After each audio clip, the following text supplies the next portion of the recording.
Morning and very warm welcome to all of you in this Monday morning meeting. Today we are discussing a bit old topic, but recently so many incidents have happened in the East China Sea. China has announced that it will go on extracting oil and natural resources in the EEZ, that is disputed between the two neighboring countries. And then there have been reports on daily basis that Chinese naval ships have been intruding into the Japanese maritime waters. Similarly, incursion in the airspace has also taken place. China has been demanding that Japan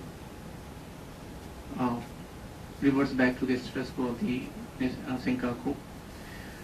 And Japan, from its side, has been saying that it will try to defend the territory till the last. So this has been the defense white paper in which the Japanese defense minister has made this pledge.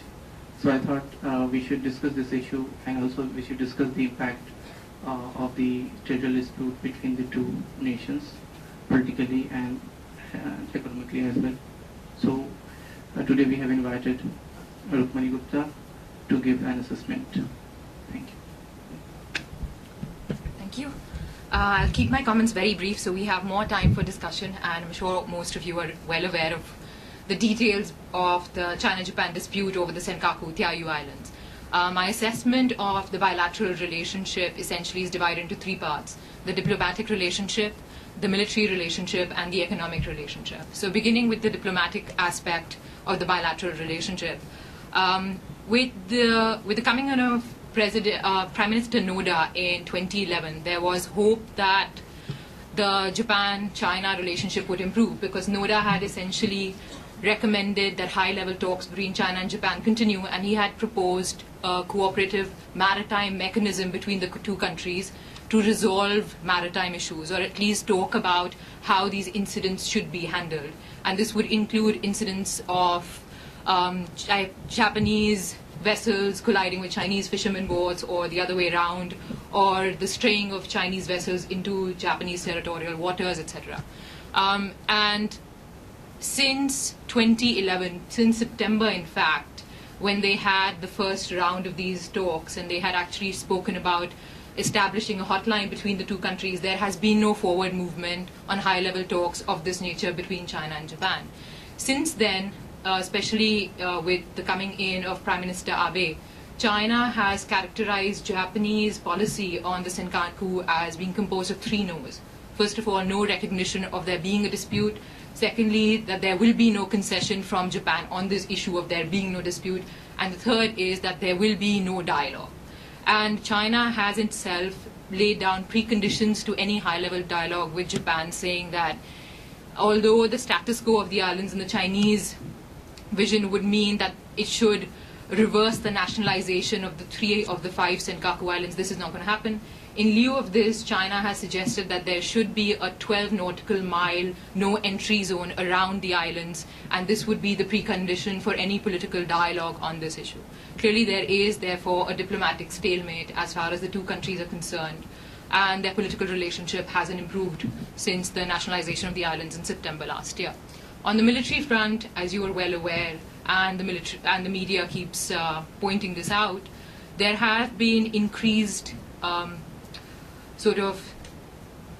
standoffs between the Japanese Coast Guard and the Chinese maritime vessels.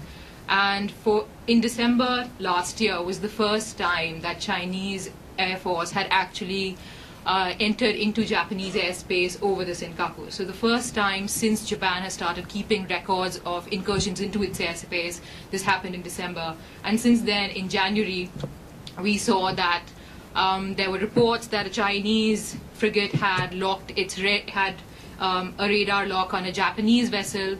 This was, the PLA said it would investigate it, and it basically concluded that no such thing had happened.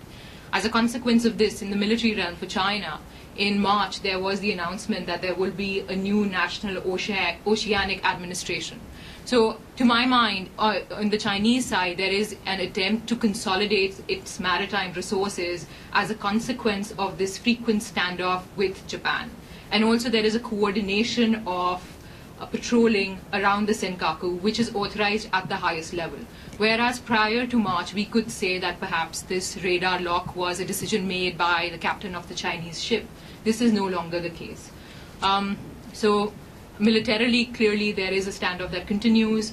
The recent Japan defense white paper that came out on July 9th, if I'm not mistaken, talked about the threat from China. Abe has clearly said that he's going to reconstitute the maritime self-defense forces of Japan so that they are better able to defend against Chinese aggression and secure Japanese territorial control over the islands.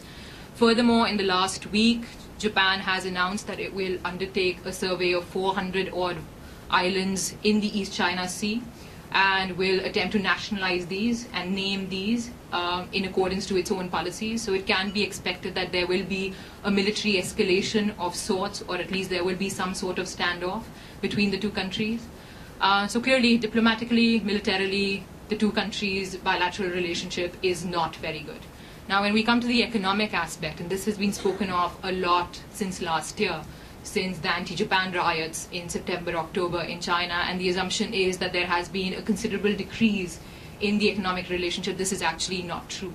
So although in October, across September, October, there was perhaps a 40% decline in the sales of Japanese automobiles in China, 84% of this was recovered by December.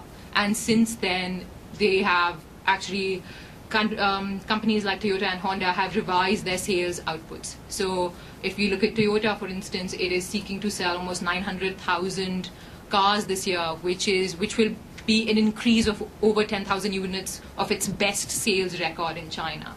Also, the figures coming out from the Japan External Trade Organization, JETRO, which undertook a survey of Japanese investment in China in 2012. And they took out a report in February and then again in March. This actually states that almost 52% of all Japanese enterprises plan to expand in China. So it isn't as if due to the riots in September, October, Japanese countries are actually withdrawing from China.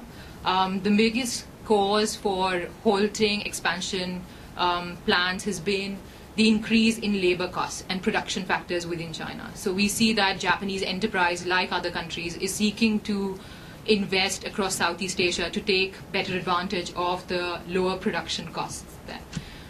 So, as you are well aware, there is a problem on the military and diplomatic front, but this is not the same as far as the economic relationship is concerned. Even after these reports of military standoffs between the Japanese and the Chinese maritime vessels or aircrafts in January, in the end of March, China and Japan and South Korea have continued with trilateral FTA talks.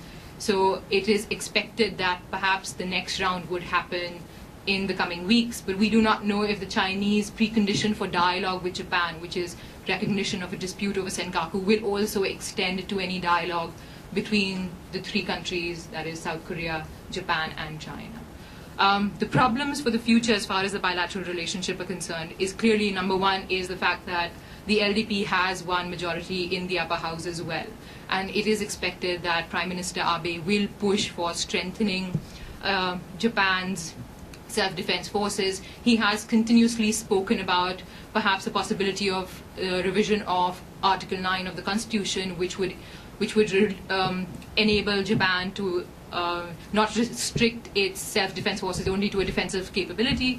But for this, obviously, he needs two-thirds majority, but he has also said that he may seek to revise this rule of two-thirds majority for revision of constitution.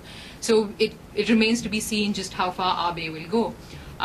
But within Japan and within China, despite the strong rhetoric from both sides, in the last week we have seen editorials in the People's Daily, in the Japan Times, that have encouraged both sides to continue dialogue. And in January, there was the junior partner in the coalition government, the new Komito party's head, Natsuo Yamaguchi, who had visited China and spoken to Xi Jinping, and he had said the dialogue will continue, but clearly Abe has not conceded to this viewpoint within his own coalition.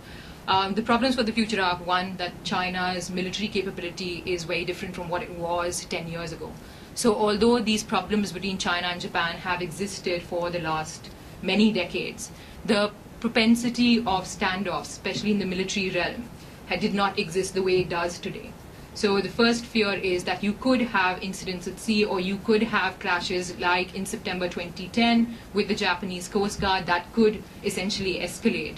And given that there is a political stalemate, that the two countries are not talking about a maritime mechanism of cooperation or a hotline anymore, this has the propensity to perhaps escalate to a bigger conflict. And this is the most problematic of the issues of the relationship.